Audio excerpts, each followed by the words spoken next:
Hello guys, welcome back to day 10. ಇವತ್ತು ನಮ್ಮ friend phone ಹಾಕಿದ್ದ, ಬಾರ ಕಾಲೇಜ್ಗೆ ಹೋಗೋಣ ಅಂದ್ಬಿಟ್ಟು.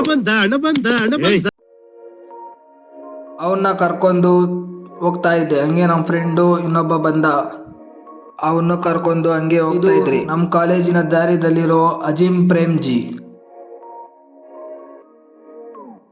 ಹಂಗೆ ಇವಾಗ ಕಾಲೇಜ್ ಕಡೆಗೆ ಬಂದೆ. ಕಾಲೇಜ್ ಮುಗಿಸ್ಕೊಂಡು ತಿರ್ಗಾ ಮನೆ ಕಡೆ ಹೋಗ್ತಾ ಇದ್ರಿ. Sarjapura full traffic.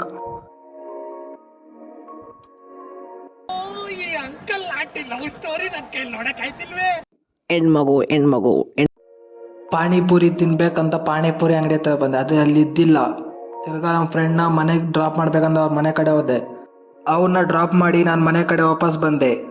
ಆಮೇಲೆ ನಮ್ಮ ಮಚ್ಚಾಗ ನಾವು ಹುಲ್ಕೊಯ್ಬೇಕಂತ ಕರ್ಕೊಂಡೋಗಿ ಹುಲ್ಕೊಯ್ ಹತ್ರ ಹೋಗಿ ಅವನು ಹುಲ್ಕೊಯ್ದು ಎತ್ಕೊಂಡು ಅವ್ರ ತೋಟದ ಕಡೆ ಬರ್ತಾ ಇದ್ರಿ. ಸ್ವಲ್ಪ ಕೆಲಸ ಇತ್ತು ಅಂದ್ಬಿಟ್ಟು ರೋಟ್ರ್ ಹಾಕೋ ಕೆಲಸ ರೋಟ್ರ್ ಹಾಕ್ತಾ ಇದ್ದ. ಹಂಗೆ ನಾನು ಸ್ವಲ್ಪ ರೋಟ್ರ್ ಹಾಕಿದೆ. ಅದು ಹಾಕೋಷ್ಟೊತ್ತು ಕತ್ಲಾಯಿತು. ಆಮೇಲೆ ಮನೆ ಕಡೆ ವಾಪಸ್ ಬಂದೆ ಫ್ರೆಂಡ್ಸ್. ಇಷ್ಟೇ ಇವತ್ತಿನ ಕತೆ.